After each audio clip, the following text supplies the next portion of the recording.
எல்லாருக்கும் வணக்கம். Cheese kitchen click பண்ணதுக்கு ரொம்ப நன்றி. இன்றைக்கி சீஸ் கிச்சன் சேனலில் வந்து கோபி பெப்பர் மசாலா ஒரு பெப்பர் ஃப்ரை எப்படி செய்கிறதுன்னு தான் பார்க்க போகிறோம். இது வந்து ஒரு ட்ரை ஆன ஒரு செமி கிரேவின்னு சொல்ல முடியாத ஒரு ட்ரை ஆன ஒரு கோபி டிஷ். இது வந்து சப்பாத்திக்கு தொட்டுக்க ரொம்ப ரொம்ப சுவையாக இருக்கும். இது எப்படி செஞ்சேன்னு பார்க்குறதுக்கு மறக்காமல் சீஸ் கிச்சனுக்கு சப்ஸ்கிரைப் பண்ணுங்கள், லைக் பண்ணுங்கள், உங்கள் நண்பர்களுக்கும் வீடியோ ஷேர் பண்ணி விடுங்க. இப்போ வாங்க வீடியோக்குள்ளே போகலாம். ஸோ இப்போ கோபி வந்து வேகிறதுக்கு வாட்டர் வச்சுருக்கேன். இது வந்து இப்போ நல்லா பாயில் ஆகணும். அதுக்கு நான் கொஞ்சம் மஞ்சள் ஆட் பண்ணுறேன் வாட்டரில்.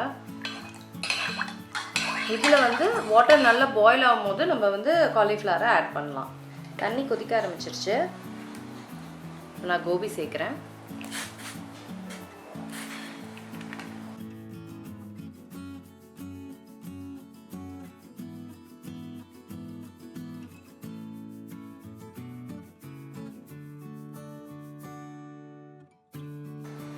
இதை வந்து ஒரு 2 மினிட்ஸ்க்கு நம்ம பாயில் பண்ணிடலாம்.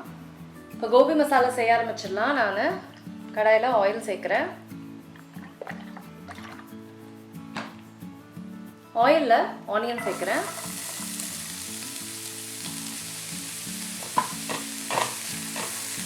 வெங்காயம் வந்து நல்லா குக் ஆகணும், ப்ரௌன் ஆகணும். அது வரைக்கும் நல்லா குக் பண்ணணும் நம்ம.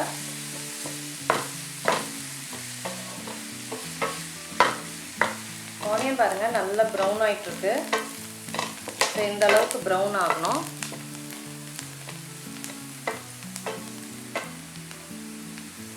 இப்போ இதில் கொஞ்சம் இஞ்சி பூண்டு விழுது சேர்த்துக்கிறேன். இது ஆனியனோட சேர்த்து இன்னும் ஒரு 1 மினிட் குக் பண்ணால் போதும். ஸோ நல்ல ஜிஞ்சர் கார்லிக் பேஸ்ட் குக் ஆகிடுச்சு. நான் டொமேட்டோ ஆட் பண்ணுறேன்.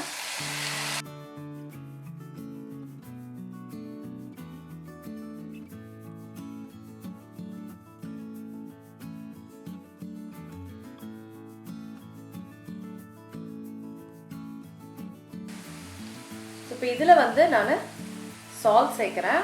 இப்போ மசாலா பவுடரும் ஆட் பண்ண போகிறேன். சில்லி பவுடர் சேர்க்குறேன். அடுத்தது கொரியாண்டர் பவுடர்.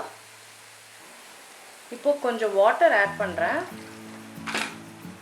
வாட்டர் ஆட் பண்ணி இதை அப்படியே வந்து குக் பண்ண விடுறேன். மசாலா டொமேட்டோ எல்லாமே வந்து நல்லா குக் ஆகும். ஸோ தக்காளி வந்து நல்லா குக் ஆகிடுச்சு.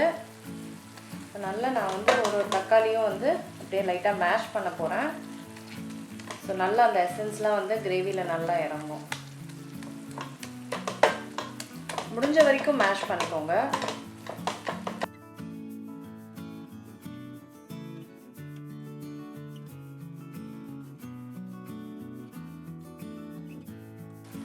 ஸோ ஓரளவுக்கு நல்லா மேஷ் பண்ணிவிட்டேன். இப்போது காலிஃப்ளவர் சேர்க்குறேன்.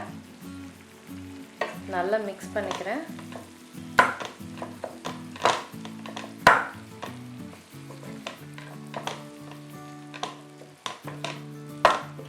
இதில் பெப்பர் பவுடர் சேர்த்துக்கிறேன்.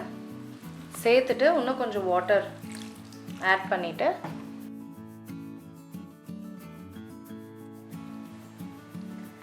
ஸோ ஃபைனலாக வந்து கொத்தமல்லி ஆட் பண்ணிக்கிறேன்.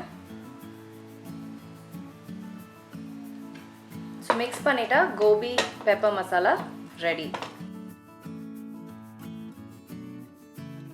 அவ்வளோதாங்க, கோபி பெப்பர் மசாலா முடிஞ்சிருச்சு. இது சப்பாத்திக்கு, பரோட்டாக்கு எல்லாத்துக்குமே சூப்பராக இருக்கும். தோசைக்கும் நல்லாயிருக்கும். கண்டிப்பாக ட்ரை பண்ணி பாருங்கள். நான் உங்களை சீக்கிரமாக அடுத்த வீடியோவில் சந்திக்கிறேன். வணக்கம். இருங்க எங்கே போகிறீங்க? இந்த 2 வீடியோஸும் கண்டிப்பாக உங்களுக்கு பிடிக்கும். கிளிக் பண்ணி பாருங்கள்.